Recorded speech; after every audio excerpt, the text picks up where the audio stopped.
Hi y'all, Jenny Shaw from Barefoot Abbey here with this week's episode of Monday Music Musings. I'm saying a prayer that my allergies let me do this without too many interruptions, so we'll see how that goes.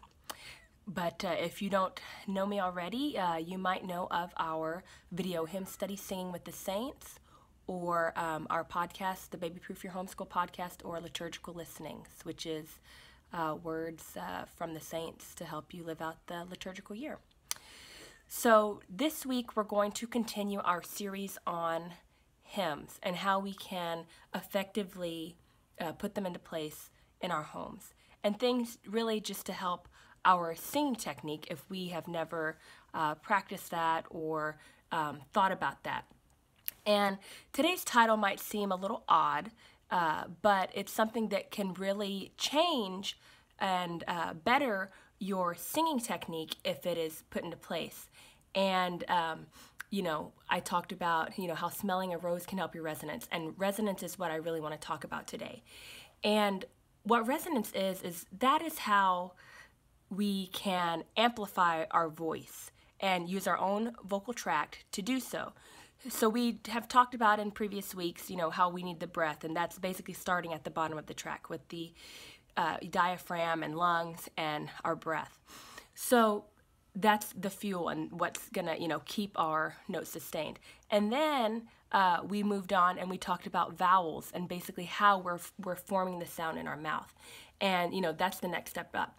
And then finally, I want to talk about our sinuses and resonating, because that's where the sound is amplified. And that's how, if you go to a concert and things like that, choral concert, if you go to an opera, things like that, those people are not using microphones.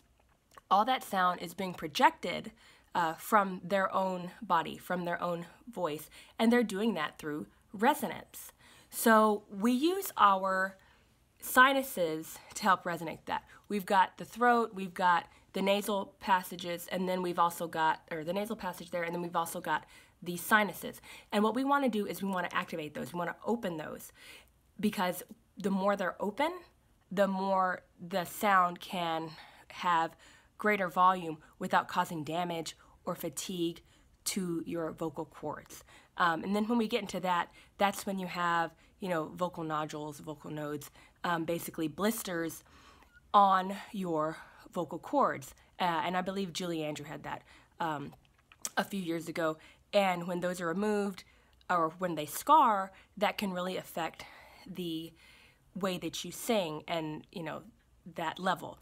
So what I want to help y'all do is to have that resonance, the proper way to protect your vocal cords from damage and fatigue, and then you can sing without as great an effort, but still be heard. So when we're talking about resonance, the easiest thing you can do to help open up that throat and raise a soft palate, sometimes called lifting, is to raise your zygomatic arches there. And how is that done? By smiling. Or, some say, like you're smelling something pleasant, smelling a rose. So breathing in. You don't want it to be a full-fledged, cringing smile.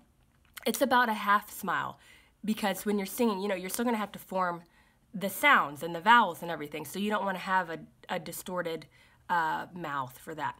You want to have, just a relaxed mouth, just a little bit raised. Oftentimes when I'm talking or when I'm on here, that's what I'm going to have. I'm going to have those raised ziggies, as my vocal teacher, Miss Terbeek, would call them from college. So you want to have those raised, and that's going to raise your soft palate. That's going to give you more space and therefore more resonance.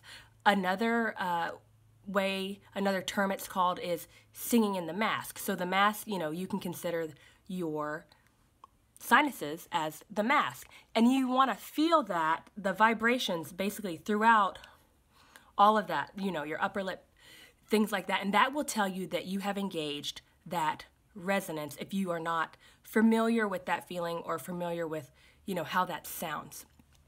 So those are a couple things you can try. There's also another quick little, I know last week we did a a vocal warm up. There's another one you can do that can kind of help you turn on that vibration there and kind of see if you are in that zone of the mask. And that's just really easy. Let's see if I can do it with my throat. Okay. Galingin, galongin, galingin, galongin, galingin.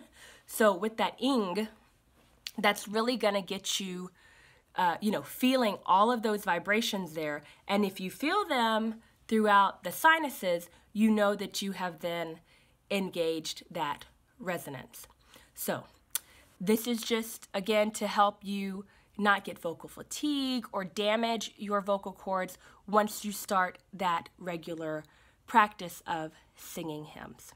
So that's all I have for you today, and we will continue next week. If you have any questions about starting the practice of hymns in your home, please shoot me a message. You can DM me here, or you can also, go to barefootabbey.com/M3. I have a contact box there specifically for Monday Music Musings, and I'll be there with any suggestions or comments or questions, and I'll be happy to get back with you.